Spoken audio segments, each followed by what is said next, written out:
मैं अपने स्टेट झारखंड की उन वीर नेत्रियों को भी नमन करना चाहूँगी, जोहार करना चाहूँगी आज के दिन।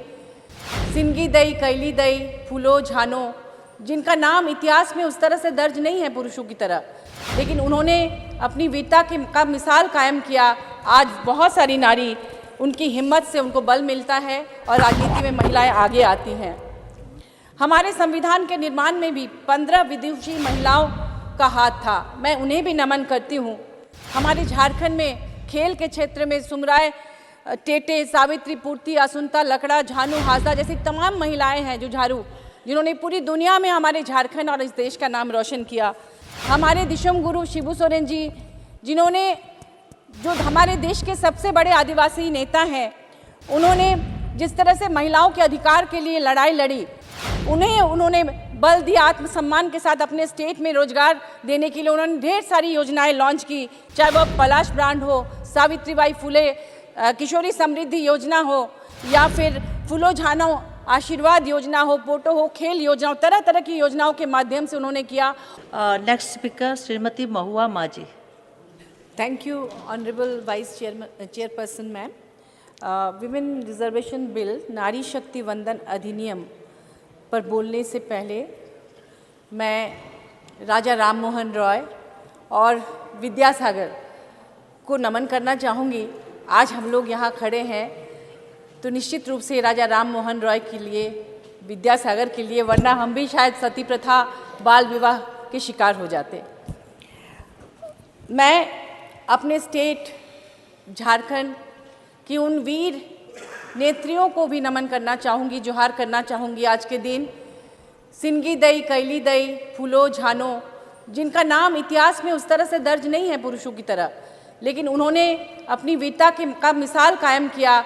आज बहुत सारी नारी, उनकी हिम्मत से उनको बल मिलता है और राजनीति में महिलाएं आगे आती हैं।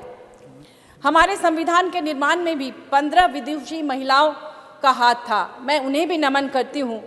हमारे झारखंड में खेल के क्षेत्र में सुमराय टेटे, सावित्री पूर्ति, असुंता लकड़ा, झानू हाजदा जैसी तमाम महिलाएं हैं जुझारू, जिन्होंने पूरी दुनिया में हमारे झारखंड और इस देश का नाम रोशन किया, उन्हें भी आज नमन करती हूँ मैं। हमारे दिशम गुरु शिबू सोरेन जी, जिन्होंने जो हमारे देश के सबसे बड़े आदिवासी नेता हैं, उन्होंने जिस तरह से महिलाओं के अधिकार के लिए लड़ाई लड़ी, उन्होंने नशाबंदी की 1971 में। उन्हें पता था कि अगर पुरुष नशा नहीं छोड़ेंगे तो महिलाओं पर ही सबसे ज़्यादा अत्याचार होगा, वो अपने परिवार को नहीं देखेंगे। मैं उन्हें भी नमन करती हूँ। हमारे माननीय मुख्यमंत्री हेमंत सोरेन जी, जिन्होंने पिछली सरकारों में जो महिलाएं ट्रैफिकिंग की शिकार होती थी, उन्होंने बल दिया। आत्मसम्मान के साथ अपने स्टेट में रोजगार देने के लिए उन्होंने ढेर सारी योजनाएं लॉन्च की, चाहे वह पलाश ब्रांड हो, सावित्रीबाई फुले किशोरी समृद्धि योजना हो, या फिर फूलो झानो आशीर्वाद योजना हो, पोटो हो, खेल योजना हो, तरह तरह की योजनाओं के माध्यम से उन्होंने किया। और आपको जानकर खुशी होगी कि हमारे झारखंड के विधानसभा में 12.35% महिलाएं हैं, जो कि दूसरे राज्यों से ज़्यादा है, कई राज्यों से। जैसे हरियाणा में 10% है, गुजरात में 7.14% है, उसी तरह से मध्य प्रदेश में 9.13 है। मैं इस बिल का समर्थन करती हूँ क्योंकि ये आज का दिन हमारे लिए एक ऐतिहासिक दिन है, और मैं लेकिन चाहूँगी कि ST, SC, OBC महिलाओं के लिए भी उसमें आरक्षण हो, और तत्काल आरक्षण हो, 2024 में हो, इस पर पुनर्विचार किया जाए, न कि जनगणना और परिसीमन के लिए हमें 2029 के बाद तक का इंतज़ार करना पड़े। जिस दिन माननीय प्रधानमंत्री जी ने लोकसभा में ये बात कही थी कि महिला रिजर्वेशन बिल आने वाला है, इतनी खुशी की लहर दौड़ गई।